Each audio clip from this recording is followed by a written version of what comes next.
Hi ಎಲ್ರಿಗೂ ನಮಸ್ಕಾರ. Welcome back to my channel. ನಾನು ಕಮಲಾಕ್ಷಿ, ಆಸ್ಟ್ರೋನ್ಯೂಮರಾಲಜಿಸ್ಟ್ ಹಾಗೂ spiritual healer, founder of Golden Roots. Yes, ಇವತ್ತಿನ ವಿಚಾರ 999 ಪೋರ್ಟಲ್ ಬರ್ತಾ ಇರತಕ್ಕಂಥದ್ದು. ಸೆಪ್ಟೆಂಬರ್ ತಿಂಗಳ 9ನೇ ತಾರೀಕು ಮಂಗಳವಾರದಂದು 999 ಪೋರ್ಟಲ್ ಇರುವಂಥದ್ದು ಬಹಳಾನೇ ಒಂದು ಅದ್ಭುತವಾದ ದಿನ.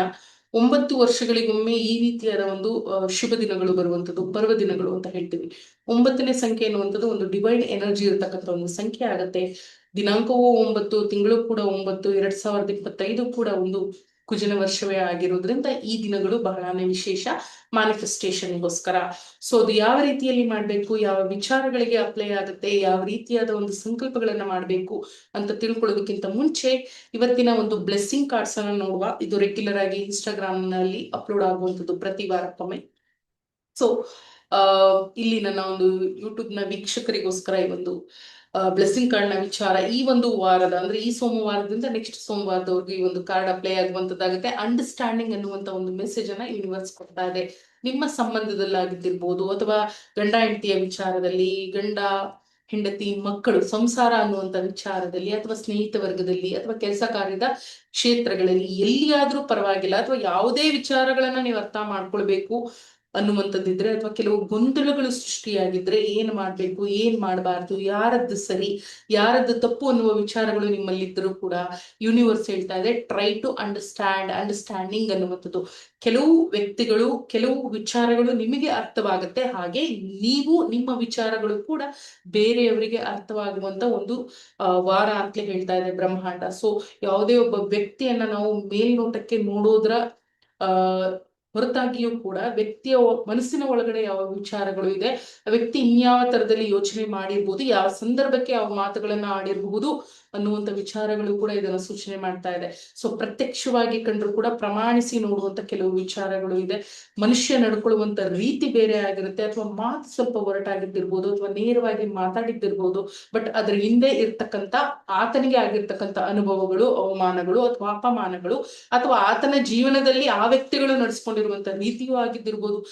ಟೈಮ್ಸ್ ವ್ಯಕ್ತಿ ನೋಡೋದಕ್ಕೆ ಬಹಳ ಕಟುವಾಗಿ ಕಾಣ್ತಾ ಇರ್ತಾನೆ. ಅದಕ್ಕೆ ಕಾರಣ ಆತನ ಜೀವನದಲ್ಲಿ ಆ ವ್ಯಕ್ತಿಗಳೆಲ್ಲರೂ, ಆ ಜನಗಳೆಲ್ಲರೂ ಕೂಡ ಅದೇ ರೀತಿಯಾದ ವರ್ತನೆಗಳನ್ನ ಅಥವಾ ಸಂದರ್ಭಗಳನ್ನ ಹಿಂದೆ ಕ್ರಿಯೇಟ್ ಮಾಡಿರ್ತಾರೆ. ಸೊ ಹಾಗಾಗಿ ಕೆಲವು ವ್ಯಕ್ತಿಗಳು ಆ ರೀತಿಯಾಗಿ ಮಾತಾಡಿರ್ತಾರೆ. ಅದು ನಿಮ್ಗೆ ತಕ್ಷಣಕ್ಕೆ ನೋಡುವಾಗ ನೆಗೆಟಿವ್ ಅಂತ ಅನ್ನಿಸ್ಬೋದು, ನಮ್ಗೆ ಬೈತಾ ಇದ್ದಾರೆ ಅಂತ ಅನ್ನಿಸ್ಬೋದು, ಅಥವಾ ನಮಗೆ ಏನೋ ಬೇಡದೇ ಇರೋದನ್ನ ಹೇಳ್ತಾ ಇದ್ದಾರೆ ಅಂತ ಅನ್ನಿಸ್ಬೋದು. ಬಟ್ ಆ ವ್ಯಕ್ತಿಯನ್ನ ಪರಿಪೂರ್ಣವಾಗಿ ಅರ್ಥ ಮಾಡ್ಕೊಳ್ಳೋದಕ್ಕೆ ಆತನ ಹಿಂದಿನ ಸಂದರ್ಭಗಳನ್ನ ಕೂಡ ನಾವು ನೋಡ್ಬೇಕಾಗತ್ತೆ. ಆ ರೀತಿಯಾದ ಯಾವುದೇ ವಿಚಾರಗಳು, ಅದು ಗಂಡ ಹೆಂಡತಿಯಲ್ಲಾಗಿದ್ದಿರ್ಬೋದು, ತಂದೆ ಮಕ್ಕಳಲ್ಲಾಗಿದ್ದಿರ್ಬೋದು, ಅಥವಾ ನಿಮ್ಮ ಜೀವನಕ್ಕೆ ಸಂಬಂಧಪಟ್ಟ ಯಾವುದೇ ವ್ಯಕ್ತಿಗಳಲ್ಲಾಗಿದ್ರು ಕೂಡ ಅಂಡರ್ಸ್ಟ್ಯಾಂಡಿಂಗ್ ಅನ್ನುವಂಥದ್ದು, ಅರ್ಥ ಮಾಡ್ಕೊಳ್ಳುವಂತ ಒಂದು ಸಮಯ, ಅಥವಾ ಯಾವುದೋ ವಿಚಾರಗಳನ್ನು ತಪ್ಪು ತಿಳ್ಕೊಂಡಿದ್ರು ಕೂಡ ಈ ಒಂದು ವಾರದಲ್ಲಿ ಆ ವಿಚಾರಗಳು ಸರಿಯಾದ ರೀತಿಯಲ್ಲಿ ಅರ್ಥ ಮಾಡಿಸೋದಕ್ಕೋಸ್ಕರನೇ ಈ ಒಂದು ಅಂಡರ್ಸ್ಟ್ಯಾಂಡಿಂಗ್ ಅನ್ನುವಂತ ಯೂನಿವರ್ಸ್ ಮೆಸೇಜ್ ಕೊಟ್ಟಿರ್ತಕ್ಕಂಥದ್ದು. ಸೊ ಸ್ವಲ್ಪ ತಾಳ್ಮೆಯಿಂದ, ಒಳಗಣ್ಣಿನಿಂದ ವ್ಯಕ್ತಿಯನ್ನ ಅಥವಾ ವಿಚಾರವನ್ನ ಅರ್ಥ ಮಾಡ್ಕೊಳ್ಳೋದಕ್ಕೆ ಪ್ರಯತ್ನ ಪಡಿ, ಒಳ್ಳೇದಾಗತ್ತೆ ಅಂತ ಹೇಳ್ತೀನಿ. ಅದ್ರ ಜೊತೆಗೆ ನಿಮ್ಮ ಕೆಲಸ ಕಾರ್ಯಗಳ ಬಗ್ಗೆಯೂ ಕೂಡ ಸ್ವಲ್ಪ ಗಮನವನ್ನ ತೋರಿಸ್ತಾ ಇದೆ. ಅಂಡರ್ಸ್ಟ್ಯಾಂಡಿಂಗ್ ಅನ್ನುವಂಥದ್ದು ನೀವು ಮಾಡುವಂತ ಕೆಲಸಗಳ ಮೇಲೆಯೂ ಗಮನ ಇರಲಿ, ಅದನ್ನ ಅರ್ಥ ಮಾಡ್ಕೊಂಡು ಮುಂದೆ ಹೋಗಿ ಅನ್ನುವಂತ ವಿಚಾರವೂ ಕೂಡ ಬ್ರಹ್ಮಾಂಡದಿಂದ ಆಗಿರ್ಬೋದು. ಸೊ ಜಾಗರೂಕತೆಯಿಂದ ಎಲ್ಲ ವಿಚಾರಗಳ ಕಡೆಗೆ ಗಮನ ಕೊಡಿ, ಆಗಿರ್ತಕ್ಕಂಥ ಸಮಸ್ಯೆಗಳು ಕಡಿಮೆ ಆಗುತ್ತೆ, ಆಗಬಹುದಾದಂತ ಒಳ್ಳೆ ವಿಚಾರಗಳು ಕೂಡ ನಡೆಯುತ್ತೆ ಅಂತ ಹೇಳ್ತೀನಿ. ಎಸ್, ಇದ್ರ ಜೊತೆಗೆ ಬಹಳ ಮುಖ್ಯವಾಗಿ 999 ಪೋರ್ಟಲ್ ಅನ್ನುವಂಥದ್ದು ಇದು ಯಾವ ರೀತಿಯಾಗಿ ವರ್ಕ್ ಆಗುತ್ತೆ.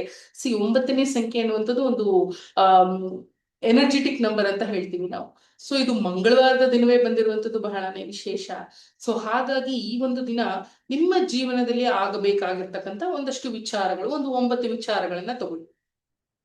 ಸೊ ಯಾವ ವಿಚಾರಗಳು ಆಗಬೇಕಾಗಿದೆ ಅದನ್ನ ಪ್ರೆಸೆಂಟ್ ಟೆನ್ಸ್ ಫಾರ್ಮ್ಯಾಟ್ ಅಲ್ಲಿ ಬರೀಬೇಕಾಗತ್ತೆ. ಸೊ ಈಗಾಗಲೇ ನಡೆಯೋದಕ್ಕೆ ತಯಾರಾಗಿದೆ, ಅಥವಾ ನಡೆದಿದೆ ಅನ್ನುವಂತ ವಿಚಾರಗಳು.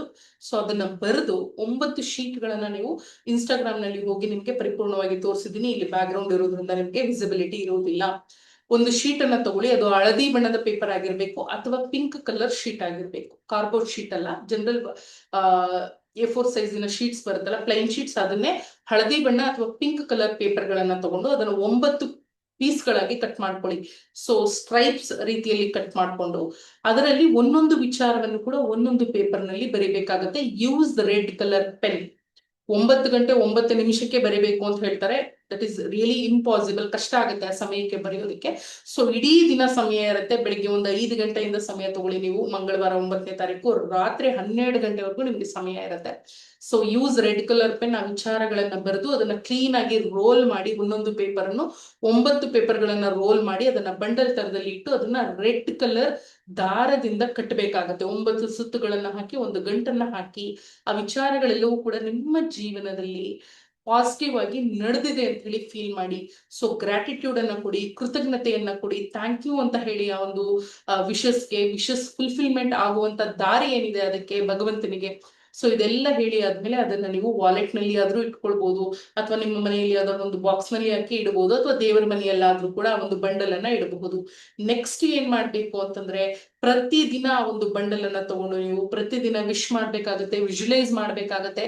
ಇದನ್ನ ಕಂಪ್ಲೀಟ್ ನೀವು 1 ತಿಂಗಳ ಕಾಲ, ಅಂದ್ರೆ ನೆಕ್ಸ್ಟ್ ಬರ್ತಕ್ಕಂಥ ಹುಣ್ಣಿಮೆ ಏನಿದೆ ಅಕ್ಟೋಬರ್ ತಿಂಗಳ 7ನೇ ತಾರೀಕು, ಅಗೇನ್ ಇಟ್ಸ್ ಅ ಪಾಸಿಟಿವ್ ಮಂಗಳವಾರವೇ ಆಗಿರುತ್ತೆ. ಮಂಗಳವಾರ ಅಗೇನ್ ಕುಜನ ಒಂದು ದಿನವೇ ಆಗಿರೋದ್ರಿಂದ ಒಂದು ಅಂಗಾರಕನಿಗೆ ನಮಿಸ್ತಾ ಆ ದಿನದವರೆಗೂ ಪ್ರತಿದಿನ you should wish that bundle. ಆ ಒಂದು ಲೆಟರ್ನ ಬಂಡಲ್ ಏನ್ ಮಾಡಿಟ್ಟಿರ್ತೀರಿ ಅದಕ್ಕೆ ವಿಜುವಲೈಸ್ ಮಾಡಿ, ವಿಶ್ ಮಾಡಿ, ಆ ಒಂದು ಬ್ಲೆಸ್ಸಿಂಗ್ಸ್ ಅನ್ನ ತಗೊಳ್ಳಿ, ಗ್ರಾಟಿಟ್ಯೂಡ್ ಅನ್ನ ಹೇಳಿ. ಬೆಳಿಗ್ಗೆ ಸಂಜೆ ಎನಿ ಟೈಮ್ ನೀವು ಮಾಡ್ಬೋದು. ಇದನ್ನ ಮಾಡ್ತಾ 1 ತಿಂಗಳ ಕಾಲ ಆದ್ಮೇಲೆ ಅಕ್ಟೋಬರ್ 7ನೇ ತಾರೀಕು ಹುಣ್ಣಿಮೆ ಎಂದು ಆ ಒಂದು ಬಂಡಲ್ ಅನ್ನ ತಗೊಂಡು ಅದನ್ನ ಕ್ಲೀನ್ ಆಗಿ ಒಂದು ಬೌಲ್ ಅಥವಾ ಒಂದು ಪ್ಲೇಟ್ ನಲ್ಲಿ ಹಾಕಿ ಸುಟ್ಟು ಬಿಡಿ.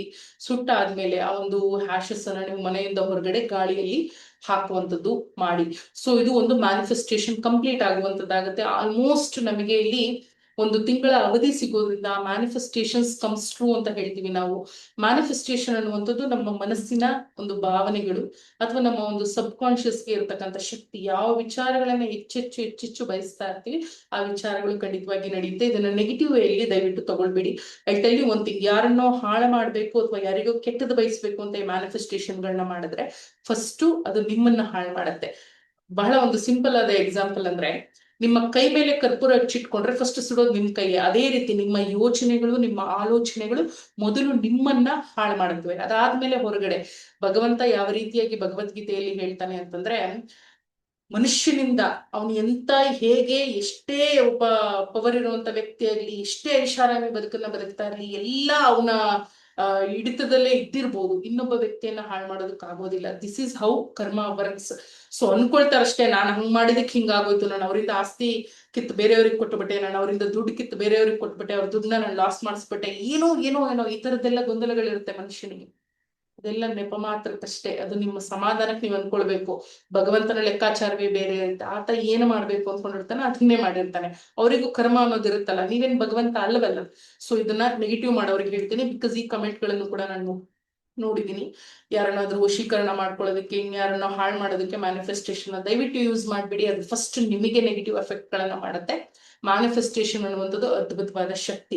ಅದನ್ನ ಒಳ್ಳೆ ರೀತಿಯಲ್ಲಿ ಒಳ್ಳೆ ಮನಸ್ಸಿನಿಂದ ಬಳಸ್ಕೊಂಡಾಗ ಮಾತ್ರಾನೇ ನಿಮ್ಗೆ ಪಾಸಿಟಿವ್ ರಿಸಲ್ಟ್ಸ್ ಗಳು ಬರೋದಕ್ಕೆ ಸಾಧ್ಯವಾಗುತ್ತೆ. ನೀವೇನು ಬಯಸ್ತೀರ ಅದು ಡೆಫಿನೆಟ್ಲಿ ಆಗುತ್ತೆ, but in a good intention and also very good thoughts ಅಂತ ಹೇಳ್ತೀವಿ. ಮೊದಲು ಅದಕ್ಕೆ ಥಾಟ್ ಅನ್ನ ಸೆಟ್ ಮಾಡಿ, ಇಂಟೆನ್ಷನ್ಸ್ ಅನ್ನ ಕ್ರಿಯೇಟ್ ಮಾಡಿ, ದೆನ್ ಅವೆಲ್ಲವೂ ಕೂಡ ನಿಮ್ಗೆ ಫಲಗಳನ್ನ ಕೊಡುವಂತದ್ದಾಗತ್ತೆ. This is the manifestation technique, very simple. So ಇದನ್ನ ಮಾಡಿ ನಿಮ್ಮ ಲೈಫ್ ನಲ್ಲಿ ಒಂದಷ್ಟು ಚೇಂಜಸ್ ಆಗುತ್ತೆ. ನಂಬರ್ 9 ಅನ್ನುವಾಗ ಅದು ಮೊದಲು ಏನ್ ಮಾಡುತ್ತೆ, ಕ್ಲೆನ್ಸ್ ಮಾಡುತ್ತೆ, ನೆಗೆಟಿವಿಟಿಯನ್ನ ತೆಗೆದು ಹಾಕತ್ತೆ. ಅದಾದ ಮೇಲೆ ನಮಗೆ ಪರಿಪೂರ್ಣತೆ ಕಡೆಗೆ ದಾರಿಯನ್ನು ತೋರಿಸುವಂತದ್ದಾಗತ್ತೆ. ಇದನ್ನ ಮಾಡಿ. ಜೊತೆಗೆ ಸಾಕಷ್ಟು ಜನ ಕೇಳ್ಕೊಳ್ಳುವಂಥದ್ದು, ಬಹಳಷ್ಟು ಜನ ಹೇಳ್ತೀರಿ ನೀವು ಸಬ್ಸ್ಕ್ರೈಬರ್ಸ್ ಜಾಸ್ತಿ ಆಗಿದ್ದಾರೆ, ಒಂದು ಗ್ರಾಟಿಟ್ಯೂಡ್ ಕೊಡೋದಿಲ್ಲ ಅಂತ. I am really sorry. ಆ ಅಭ್ಯಾಸಗಳನ್ನ ನಾನು ಬೆಳೆಸ್ಕೊಂಡು ಬಂದಿಲ್ಲ. ಈಗ ಎಷ್ಟೇ ಜನ ಫಾಲೋವರ್ಸ್ ಆದ್ರೂ ಕೂಡ ಫಾಲೋವರ್ಸ್ ಅನ್ನುವಂಥದ್ದು ನಮ್ಗೆ ಕಿರೀಟ ಅಥವಾ ಕೊಂಬುಗಳನ್ನ ತರಿಸಬಾರ್ದು. ಅದು ನಮ್ಮ ಜವಾಬ್ದಾರಿ. ಆ ಜನರು, ನೋಡುವಂತ ಜನರು ಒಂದು ಪ್ರೀತಿಯಿಂದ ನಮಗೆ ಒಂದು ಪ್ರೋತ್ಸಾಹವನ್ನು ಕೊಡ್ತಾ ಇದ್ದಾರೆ ಅಂದ್ರೆ ಅದಕ್ಕೆ ಜವಾಬ್ದಾರಿಯುತವಾಗಿ ವರ್ತನೆಯನ್ನ ಮಾಡ್ಬೇಕಾಗತ್ತೆ, ಸಾಮಾಜಿಕ ಬದ್ಧತೆಗಳನ್ನ ಇಟ್ಕೊಳ್ಬೇಕಾಗತ್ತೆ.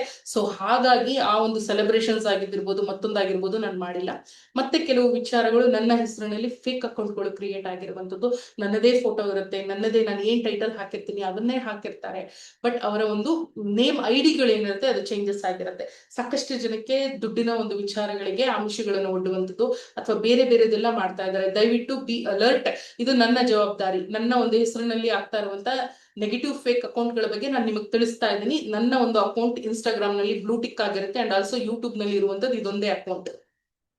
ಈ ಅಕೌಂಟ್ ನಲ್ಲಿ ಬರ್ತಕ್ಕಂಥ ವಿಚಾರಗಳು ಮಾತ್ರವೇ ಇದು ನಾನು ಮಾತಾಡಿರುವಂತದ್ದು. ಬೇರೆ ವಿಡಿಯೋಗಳನ್ನ ತಗೊಂಡು ಬೇರೆ ಫೋಟೋಗಳನ್ನ ಹಾಕಿ ಅಕೌಂಟ್ಗಳಲ್ಲಿ ನಿಮಗೆ ಏನಾದ್ರೂ ಬೇರೆ ರೀತಿಯಾದ ವ್ಯವಹಾರಗಳು ಇನ್ನೊಂದು ಮತ್ತೊಂದು ಮಗದೊಂದಕ್ಕೆ ಪ್ರೋತ್ಸಾಹಗಳು ಅಥವಾ ಪ್ರೇರೇಪಣೆಗಳು ಬಂದ್ರೆ ದಯವಿಟ್ಟು ಅದಕ್ಕೆ ಮುಂದೆ ಹಾಕ್ಬೇಡಿ. ಹೇಳುವಂತದ್ದು ನನ್ನ ಜವಾಬ್ದಾರಿ ಇದೆ. ಹಾಗೆ ಅಕೌಂಟ್ ಅನ್ನ ಫಾಲೋ ಮಾಡುವಂತವ್ರು ಕೂಡ ದಯವಿಟ್ಟು ಇದು ಅವ್ರದೇ ಐಡಿನಾ ಇಲ್ವಾ ಕನ್ಫರ್ಮೇಶನ್ ಮಾಡ್ಕೊಂಡು ಮುಂದಕ್ಕೆ ಹೋಗುವಂತದ್ದು ಉತ್ತಮವಾಗುತ್ತೆ. ಸೊ ಈ ರೀತಿಯಾಗೆಲ್ಲ ಇರುವಾಗ ಸೆಲೆಬ್ರೇಷನ್ ಅನ್ನುವಂಥದ್ದು ಬರೋದೇ ಇಲ್ಲ. ನಿಮ್ಮ ಪ್ರೀತಿ ಏನಿದೆ ಅಥವಾ ನೀವೇನು ಬೆಂಬಲ ತೋರಿಸ್ತಾ ಇದ್ದೀರಿ ಅಥವಾ ಏನ್ ವಿಚಾರಗಳನ್ನ ನೀವು ತಗೊಳ್ತಾ ಇದ್ದೀರಿ ಅದಕ್ಕೆ ನನ್ನ ಮನಸ್ಫೂರ್ತಿಯಾದ ಧನ್ಯವಾದಗಳು, ಕೃತಜ್ಞತೆಗಳು. ಅದನ್ನು ನಾನು ಪ್ರತಿ ವಿಡಿಯೋದಲ್ಲಿ ಸಾಕಷ್ಟು ಬಾರಿ ಹೇಳ್ತಾನೆ ಇರ್ತೀನಿ. ಯಾರಿಗಾದ್ರೂ ಇವ್ರು ಹೇಳಲಿಲ್ಲ, ಏನದನ್ನ ಪ್ರೈಸ್ ಮಾಡ್ಲಿಲ್ಲ ಅಂತಂದ್ರೆ ಐ ಆಮ್ ರಿಯಲಿ ಸಾರಿ, ನಿಮಗೆ ಬೇಜಾರಾಗಿದ್ರೆ ಕೆಲವು ಕಾರಣಗಳು ಇದೆ. ಇನ್ನೂ ಒಂದಷ್ಟು ಜನ ಡೇ 1 ಯೂಟ್ಯೂಬ್ ಸ್ಟಾರ್ಟ್ ಆದಾಗ್ಲಿಂದ ನಾನು ನೋಡ್ತಾ ಇದ್ದೀನಿ. ಕೆಲವು ಅವ್ರೇನು ಮೆಂಟಲಿ ಅಬ್ನಾರ್ಮಲ್, ಮಾನಸಿಕವಾದ ಒಂದು ಸದೃಢತೆ ಇರೋದಿಲ್ಲ. ಮೇ ಬಿ ಏನ್ ಹೇಳೋದು, ಕೆಲವು ವರ್ಡ್ಸ್ ಹೇಳೋದು ಕಷ್ಟ ಆಗುತ್ತೆ ನನಗೆ. ಆ ತರದ ವ್ಯಕ್ತಿಗಳು ಅನ್ಸುತ್ತೆ ಸಬ್ಸ್ಕ್ರೈಬ್ ಮಾಡ್ತಾರೆ ಮತ್ತೆ ಅನ್ಸಬ್ಸ್ಕ್ರೈಬ್ ಮಾಡ್ತಾರೆ, ಸಬ್ಸ್ಕ್ರೈಬ್ ಮಾಡ್ತಾರೆ. ಅದೊಂಥರ ಆಟ. ಅವರು ನನ್ನ ಅಕೌಂಟ್ ಜೊತೆಲಿ ಆಟ ಆಡ್ತಾ ಇದಾರೆ. ಇದು ಇವತ್ತಿಂದ ಅಲ್ಲ, ಯಾವತ್ತು ಯೂಟ್ಯೂಬ್ ಸ್ಟಾರ್ಟ್ ಆಯ್ತೋ ಅವತ್ತಿಂದ ಇದು ನಡೀತಾನೆ ಇದೆ. ಅವ್ರ ಬದುಕಿನಲ್ಲಿಯೂ ಕೂಡ ಅದೇ ರೀತಿಯಾದ ವಿಚಾರಗಳು ಅವ್ರಿಗಿರುತ್ತೆ.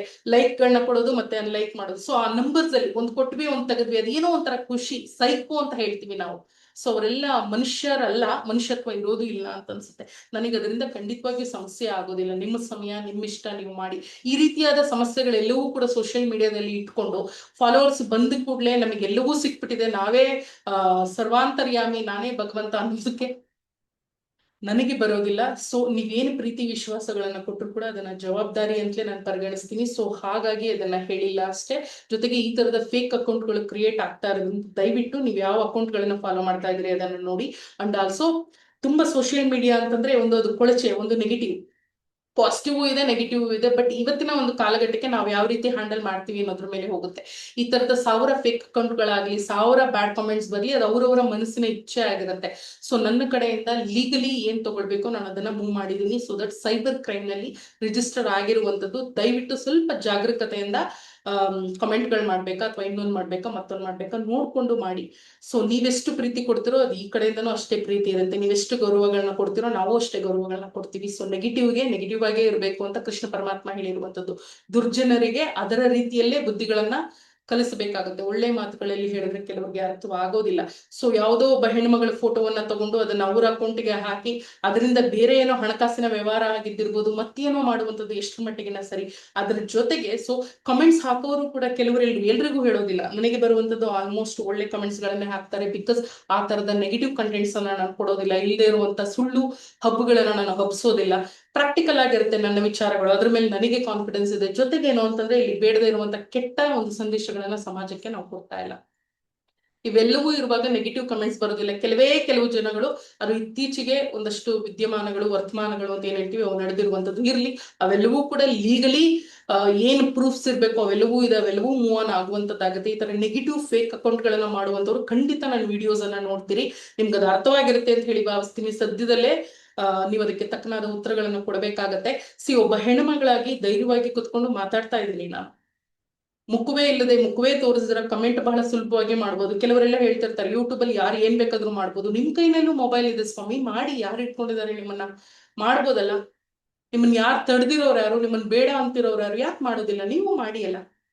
ನಾನು ಹೇಳ್ತಾ ಇದ್ದೇನೆ, ಮಾಡಿ. ನೀವು ನನ್ನ ಕೈಲಾಗಿರೋದನ್ನ ನಾನು ಮಾಡ್ತಾ ಇದ್ದೀನಿ. ಭಗವಂತ ತೋರಿಸಿರುವಂತ ದಾರಿ. ಸೊ ನಮ್ಮ ಕರ್ಮಗಳ ಫಲವಾಗಿ ನಾವ್ ಏನ್ ಮಾಡ್ಬೇಕು ಅದನ್ನ ಮಾಡ್ತಾ ಇರ್ತೀವಿ. ಇಲ್ಲಿ ಯಾರನ್ನು ಮೆಚ್ಚಿಸುವಂತ ಅವಶ್ಯಕತೆ ನಿಮಗೆ ಖಂಡಿತವಾಗಿಯೂ ಇಲ್ಲ. ನಾನ್ ಮಾಡ್ತಾ ಇರುವಂತದ್ದು 4 ಜನ ನಾವು ಕೊಡುವಂತ ವಿಚಾರಗಳನ್ನ ಇಷ್ಟಪಟ್ಟು ಪಾಲಿಸ್ತಾ ಇದ್ದಾರೆ ಅಂತಂದ್ರೆ ನಾವು ಕೂತಂತ ಕೆಲಸಕ್ಕೆ ಅಥವಾ ನಾವು ತಿಳ್ಕೊಂಡಿರುವಂತ ವಿಚಾರಗಳಿಗೆ ಸಾರ್ಥಕತೆ. ಸೊ ಹಾಗಾಗಿ ಈ ವಿಚಾರಗಳನ್ನ ಮಾಡ್ತಾ ಇರುವಂತದ್ದು. ದಯವಿಟ್ಟು ಫೇಕ್ ಅಕೌಂಟ್ಗಳ ಮೊರೆ ಹೋಗಬೇಡಿ. ಆ ಕಡೆಯಿಂದ ಏನಾದ್ರೂ ಒಂದು ನೆಗೆಟಿವ್ ಅಥವಾ ಹಣಕಾಸಿಗೆ ಸಂಬಂಧಪಟ್ಟಾಗ ಯಾವುದೇ ಮೆಸೇಜ್ಗಳು ಬಂದ್ರು ದಯವಿಟ್ಟು ಅದನ್ನ ನೋಡ್ಕೊಂಡು ಮುಂದುವರಿಯುವಂಥದ್ದು ಉತ್ತಮ. ಇನ್ನ ರೆಗ್ಯುಲರ್ ಆಗಿ ನೆಗೆಟಿವ್ ಮಾಡ್ಬೇಕು ಅಂತಾನೆ ಒಂದಷ್ಟು ಜನಗಳು ಇರ್ತಾರೆ.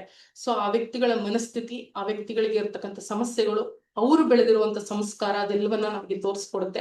ಆ ತರದ ವ್ಯಕ್ತಿಗಳಿಗೆ ನಾನು ಏನು ಹೇಳೋದಿಲ್ಲ. ಕರ್ಮ ಅನ್ನುವಂಥದ್ದು ಎಲ್ಲರಿಗೂ ಇದ್ದೇ ಇದೆ. ಸೊ ಅದು ಬರುತ್ತೆ, ಅದನ್ನ ತಗೊಳ್ಳೋದಕ್ಕೆ ನಾವು ರೆಡಿ ಆಗಿರ್ಬೇಕು ಅಂತ ಹೇಳ್ತಾ, ಎಲ್ಲಾ ಮಾಹಿತಿಗಳು ತಮ್ಗೆ ಇಷ್ಟವಾಗಿರುತ್ತೆ ಅಂತ ಹೇಳಿ ಭಾವಿಸ್ತೀನಿ. ನಾನು ಸಬ್ಸ್ಕ್ರೈಬರ್ಸ್ ಜಾಸ್ತಿ ಆದಾಗ ಅದನ್ನ ಶೇರ್ ಮಾಡಿಲ್ಲ ಅಂತ ಯಾರಿಗೆಲ್ಲ ಬೇಜಾರಾಗಿದೆ ಕ್ಷಮಿಸಿ.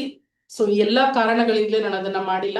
ಸೊ ಕೆಲವು ನಿಯಮ ಅಥವಾ ಕಟ್ಟಳೆಗಳನ್ನ ಇಟ್ಕೊಂಡೆ ನಾವಿಲ್ಲಿ ಕುತ್ಕೊಂಡಿರ್ತೀವಿ.